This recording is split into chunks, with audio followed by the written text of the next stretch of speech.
निनाद कुलकर्णी जी महाराष्ट्र से। राधे राधे महाराज जी। महाराज जी, तितिक्षा क्या है और उसे जीवन में कैसे उतारा जाए? तितिक्षा का तात्पर्य होता है सहनशील। ये साधु का सबसे बड़ा गुण है।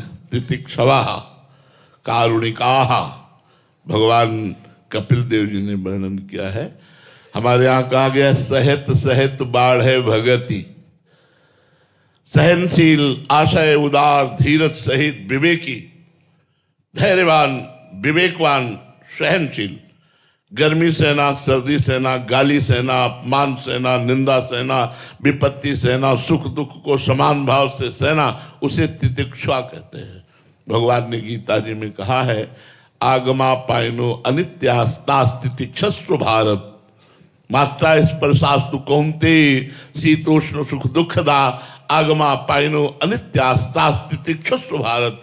हे भारत, इनको सहो। तितिक्ष माने सहना, अनुकूलता, प्रतिकूलता, गर्मी, सर्दी, इनको सहो। सहने से तुम महान हृदय वाले बन जाओगे।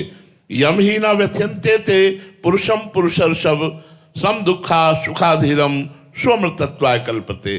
जो प्राप्त परिस्थिति में, प्राप्त वेगों में जो व्यथा प्राप्त होती है, उसमें जो व्यथित नहीं होता, जैसे भूख की, काम की, क्रोध की, ये वेगावेश होते हैं, इनमें मन मथित हो जाता है। जो विचलित नहीं होता और इन वेगों को सह लेता है, वो सुख दुख में समान भाव रखने वाला महात्मा परम पद का अधिकारी होता है।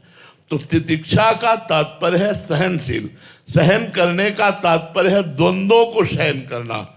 शत्रु मित्र समजानी, मान मान अपमान सम, दुख सुख लाभ न हानि। यह जो कृपा हरिवंश की, हर परिस्थिति में शांत, भगवत चिंतन परायण, न किसी से वैर, न किसी से राग और द्वेष से मुक्त हुआ वो महात्मा, चाहे वो पैजामा कुर्ता में हो, चाहे वो लंगोटी में हो, चाहे किसी में हो, अगर स्थिति है तो वो महात्मा है। जिसमें स्थिति है वही महात्मा है।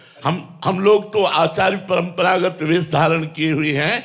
यदि हमारे अंदर स्थिति नहीं है तो हम महात्मा कहलाने योग्य नहीं है। और पैंट शर्ट में है और उसमें स्थिति है तो वो महात्मा है। देखो, विभीषण जी राजवेश में हैं, लंकाधिपति रावण के प्रधानमंत्री भी हैं और छोटे भाई भी हैं। भगवान क्या कह रहे हैं? तुम सारीखे संत प्रिय मोरे, धरऊं देह नहीं आन निहोरे।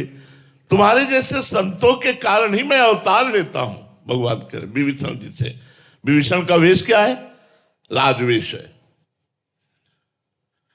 अगर वेश है और भगवान की स्थिति नहीं है तो पाखंड किसे कहा गया है? दंभ किसे कहा गया है? इसे ही कहा गया है। बिन विवेक वैराग्य भक्ति बिनु सत्य नए को मानो, भगवत विमुख कपट चतुराई सो पाखंडी जानो। जहां विवेक नहीं, वैराग्य नहीं, भक्ति नहीं, ज्ञान नहीं, तो पाखंडी कहा जाता है। स्थिति को महात्मा बोला गया। स्थिति को, स्थिति है तो अम्बरीश चक्रवर्ती सम्राट होते हुए भी महात्माओं के महात्मा है। महाराज जनक विदेहराज महात्माओं के भी गुरु हैं। श्री सुखदेव जी से बढ़कर कोई महात्मा होगा? उनके गुरु हैं जनक जी। महात्माओं के भी गुरु हैं, जिनके संपूर्ण राज्य वैभव सुख, पत्नी पुत्र परिवार सब है। वो उस महात्मा के गुरु हैं जो शरीर में लंगोटी भी नहीं लगाए, दिगंबर वेश, 16 वर्ष की अवस्था, आत्मलाभ से परिपूर्ण महापुरुष श्री सुखदेव भगवान के गुरुदेव जनक जी हैं। यहां विचार करना है कि स्थिति का नाम महात्मा है। महात्मा वही जो तितिक्षु है। गर्मी, सर्दी, मान अपमान, सुख दुख, भूख प्यास, जन्म मृत्यु, किसी का कोई भी भय नहीं रह गया। क्यों? वो हर समय भगवान के चिंतन में रहता है। भगवान के चिंतन में ये सामर्थ्य है कि सब कुछ सह जाएगा। यदि भगवान का चिंतन ना हुआ तो फिर प्रकृति का प्रभाव पड़ेगा, कभी सुख कभी दुख, कभी हर्ष कभी शोक, कभी लाभ कभी हानि, कभी विपत्ति कभी संपत्ति, ये द्वंद्व चलते रहते हैं।